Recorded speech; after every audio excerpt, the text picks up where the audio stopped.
Kun tuffii uummata keenyaati malee masgiinni maaliidhaaf diigama? Shaggar Finfinnee godhuudha miti yookiin immoo Finfinnee shaggar godhuu miti. Reeffamni akka poosti godhamaa ture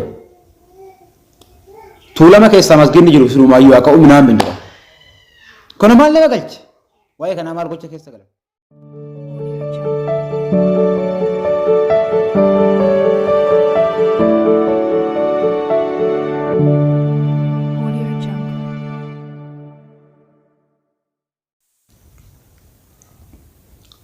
السلام عليكم ورحمة الله وبركاته. الشماء كبجمتوتا وردفتوتا في ماتيوان قبي ميديا شو كان بيكيس في بيالات السني نور دفا جرتن نجني كينيا بكا في كالتي جرتن هندتي سن حاجة قبوجتشا أمس إردي بدن ولتي دي بنجرة أما هو channeliki مال قباتي دفه جتشون كيسان هن أولم وانتا إني قباتي دفه ولما نقرر isa inni qabatee dhufe itti seenuudhaan dura warri chaanaala kana haarawaa ta'an subscribe gochuu hin dagatinaa. Dhaamsa kooti gara yaada dhufneefitti.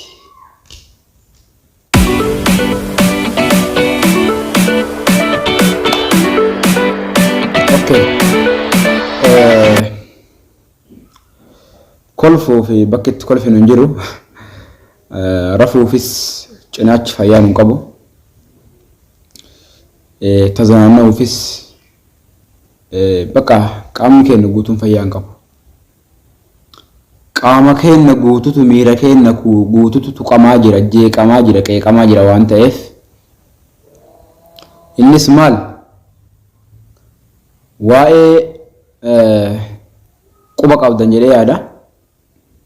Warroonni social media akkasuma ammallee televizyina garaagaraatiin jechuun miidiyaa garaagaraatiin waan darbuuf quba qabdan. Wanti guddaan isiniif haarawa jedhee ani yaadu hin jiru. Waan zamoonii kana adeemamaa jiru quba qabdanii. Innis waa'ee gubatiinsa masgidaati. Lafa seeran alaa yookiin immoo lafa hayyama bittaaf gurgurtaa keessatti jechuun hin qabne kana sababeeffachuun masginni diidamii wayii akkas guyyaa tokko keessatti 19 diidamii akkas bakka walii galatti masginni diigamaa jiru. Bara isin duraa si yaadanna aguma mootummaan kun dhufee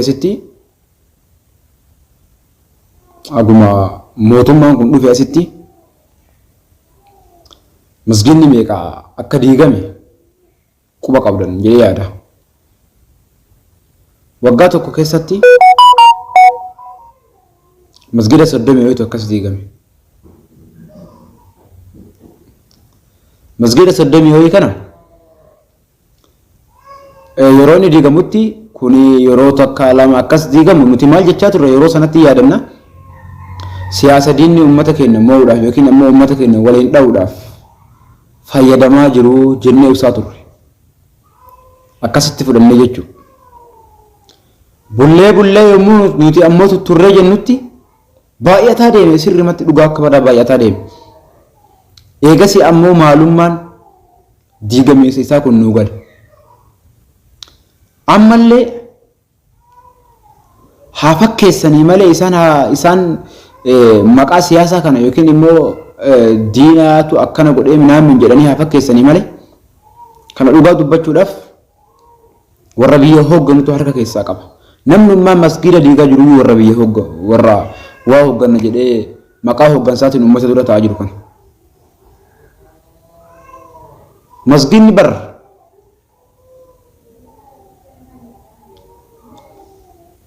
eegumsa rabbii qaba.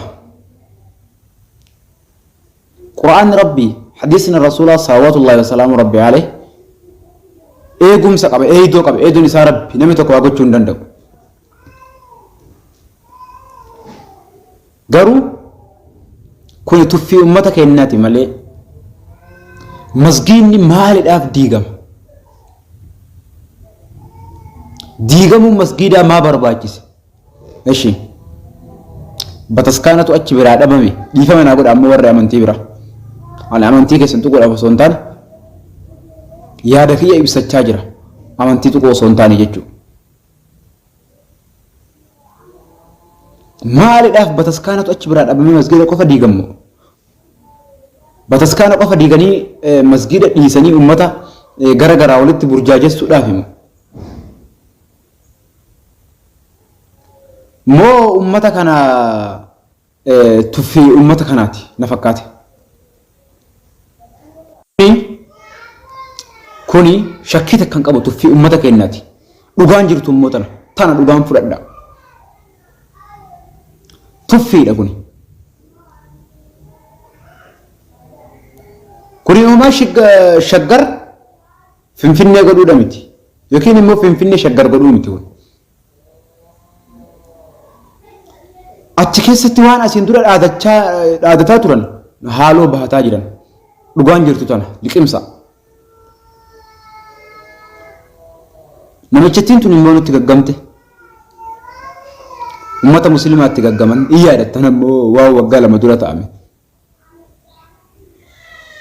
Masgiida diiganii ummata muslimaa hidhatti guuranii maal jedhanii ummata keenya rakkisaa turan waggaa siin dura akka guutuu addunyaatti dhugaa dubbachuudhaaf muslimni cunqurfamaadha. Amantiin kuni biyyoota tokko keessatti malee bakka hedduutti ima tuttuqaan ima jira. Haa ta'u malee Rabbiin dallansuu isaa itti fidee waggaa 2 keessatti nama meeqa nama miliyoona hedduu jechuudha baqa. Sababa dhibee koronaatiin lafarraa duguugame uummanni agas ga'u jechuudha.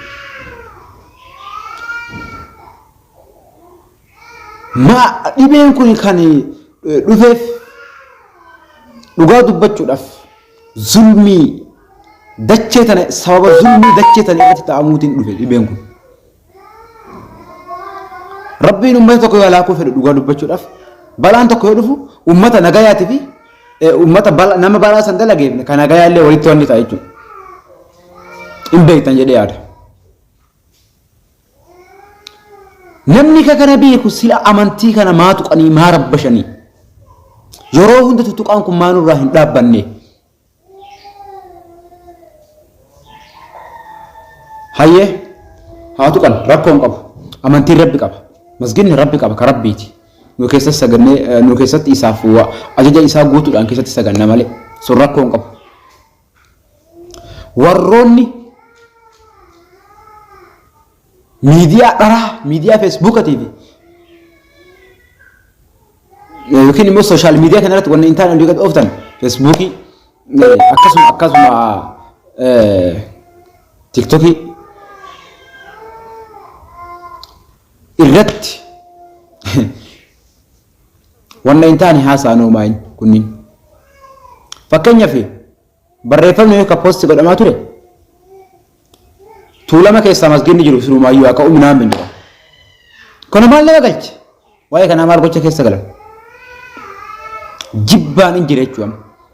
Namni Oromoo warri namoonni Oromoo taatanii afaanan haasa'u kana narraa hubattan hadara ummata muslimaa waliin gadi bahaa iyya dabarsa homaa jiruu wayituu hin jirtu gadi bahaa iyya dabarsa dhugaan jirtu tan ummata waliin gadi bahaa mana qadha maa boottanaan jettaa ammati hin booyinaa nama maa jettaa boo maa rakkatte maa boottaa maan boonni maa kamitti hin boonni masgiida gubatee bar booda deessi sooftii kenniif sooftii kee jinni si beeka sooftii kee qilleensa hin adhu imimmaan gubatiinsa masgiida kanarraa qorrisiisu sooftii miti yoo masgiidni diigamni masgiida sun yoo dhaabbate qofaadha dhugaan jirtu tan balliqimsa ummanni sabaan Oromoo taatanii amantiidhaan kiristaana taatan ummata kanaa wajjin gadi bahaa wanta masgiida irratti adeemamaa jiru kana balaaleffadhaa dhugamaan gadi ba'a. Giza ummanni keenya giza ummanni muslimaa hiriira baan isinillee waliin baha ulfaadhaa galatoomaa wayyooma haga qophii biratti walitti deebinutti